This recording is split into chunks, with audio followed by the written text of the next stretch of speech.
Hi, my name is Gerhard Gschwandtner and welcome to Selling Power TV. Today we have the pleasure of speaking with Nick Kane, who's managing partner of Janek Performance Group. Welcome, Nick. Hey, Gerhard. Every company has sales performance problems. What is the first step for identifying those problems? Definitely a problem we hear all the time, as you can imagine. As organizations are much more sort of accountable for certain sales targets, we see this a lot in the technology space and other verticals that we work in where quarterly earnings and figures are so critical to the business. We get that question all the time. How do we fix sales performance problems? And really, we try to look at that in a very holistic way.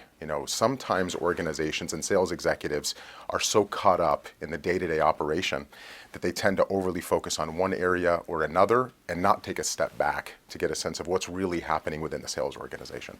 So when we look to identify the root cause, and we get that question from our customers, we try to keep it very focused and keep those sort of areas into three core buckets, right? Strategy, process, and people.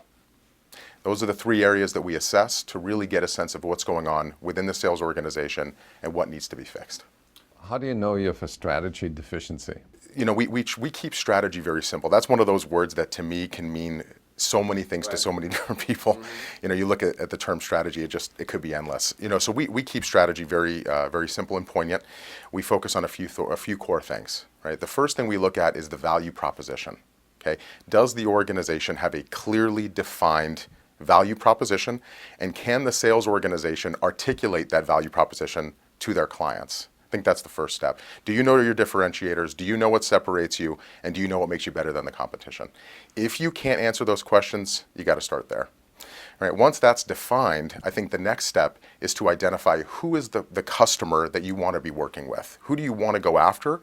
And who is the customer that's going to value your value proposition? Because at the end of the day, that old sort of shotgun approach of sending out marketing and messaging to a variety of customers, it just doesn't work in today's day and age. Right. Exactly, yeah. So I think it's really important first to identify what is the value proposition, right? And who is the customer that is most likely to buy from you. Once you determine that, I think you can proceed from there. Right. You mentioned also process and people. Which one is more difficult? I think they're both challenging in different ways. I would say process can be challenging because it really comes down to how do you execute, right? What are you doing? Once you've defined that strategy, how do you go to market best and ensure that you're reaching the customers that you want to reach? So when we're looking at processes within an organization, there's a few things that we're looking at. One is the sales structure. Right? What is the structure of the organization? Do you have the right talent in the right places? I think that's a key, right? Is the structure of the sales organization. Right. We also want to look at the end-to-end sales process, right? And a lot of organizations overlook the importance of aligning that process with the way customers buy, with the buyer journey, right? Because if organizations are so focused on what resources do I need to use, how does the end-to-end sales process look from our perspective?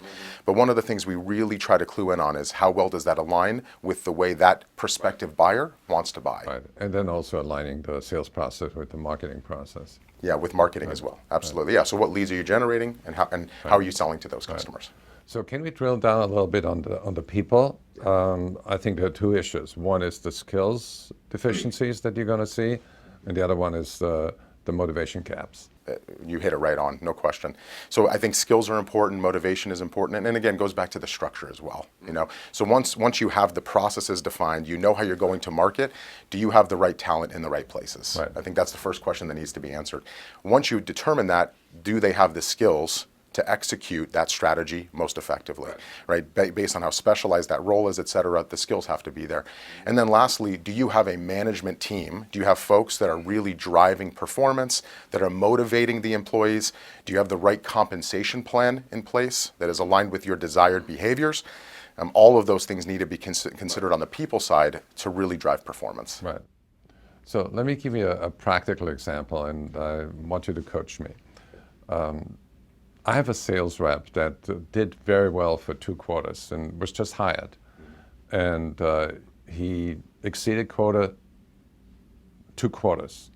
And now he wants to come back and say, I need a promotion. Okay. How do you handle that? That's a great question. I think you really need to first be realistic with the need for the promotion. right? I think you need to look at it from an organizational perspective. You can't always make a top performer happy just because they ask for something, right? So I think the first step is, do you need it? And then the second step is to do a true assessment of, does that person have the skill set, or do they have the capabilities of moving into that role effectively, right? And then at that point, I think you make an educated decision, and you work with that employee to either get them promoted and give them the support they need, or let them continue to sell for a while until they're ready for that promotion. Thank you, Nick. For anybody who'd like to get more information, go to janek.com.